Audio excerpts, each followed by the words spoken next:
अस्सलाम वालेकुम नाज़रीन, महरान टीवी न्यूज़ में अवां खे भली कार। मां आहियां फराशा। सब खां पहिरियां हिकु नज़र हेडलाइन ते। हरम्स वारे सामूंडी लंघ जी बंदिश ते अमेरिका B-2 बमबार जहाज़ ईरान रवाना करे छॾिया। अमरीकी सेंट्रल कमांड पारां विच ओभर में वधीक फ़ौज मोकिलण जो ऐलान।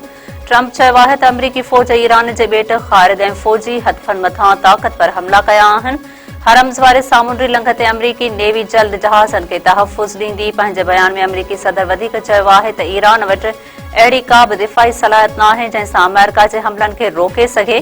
ईरान जी अकुलमंदी हथियार फिटा करण में आहे। अमेरिका ऐं इसराइल जा ईरान ऐं लबनान मथां वधीक हमला। ॾखण लबनान में सिहत मर्कज़ मथां इसराइल जे हमले में 12 ॼणा मारिजी विया। तहरान जे मुख़्तलिफ़ इलाइक़नि में हमला धमाकनि जा आवाज़ ॿुधा विया।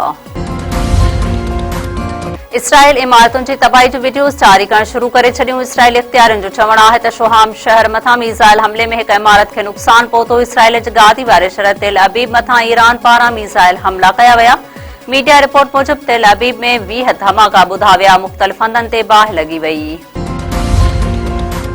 ईरान पारां बहरीन में अमरीकी अॾे खे निशानो बणाइण जी दावा। अमरीकी अख़बार जो चवणु आहे त जवाब में बहरीन मां ईरान मथां मीज़ाइल फायर कया विया।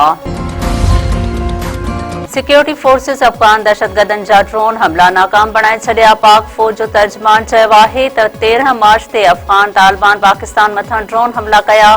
ड्रोन्स खे हदफ़नि ते पहुचण खां अॻु केराए वियो। तबाह थियल ड्रोन जे मलबे सबबि कोयटा में 2 ॿार ज़ख़्मी थिया आहिनि, जॾहिं त कोहाट ऐं रावलपिंडीअ में हिकु शख़्स ज़ख़्मी थियो। ISPR जो वधीक चवणु आहे त हमले सां अवाम में ख़ौफ़ पखेड़ण जे अफ़गान तालिबान जी कोशिश खे नाकाम बणाए छॾियो आहे। अफ़गान सरज़मीन ते दहशतगर्दनि जे ख़ात्मे ताईं ऑपरेशन ग़ज़ब उल हक़ जारी रहंदो। कंडियारो में ज़िले काउंसिल पारां 11 दुकान ॾियण ख़िलाफ़ हड़ताल। दुकानदार एसोसिएशन जे सर ते शाही बाज़ार समेत समूरा कारोबारी मर्कज़ बंदि। अॻवाननि जो चवणु आहे त ज़िले काउंसिल इंतज़ामिया शाही बाज़ार में 11 दुकान ड्राहे नाजाइज़ी कई आहे। रोज़गार ॾियण बदिरां रोज़गार खसियो पियो वञे।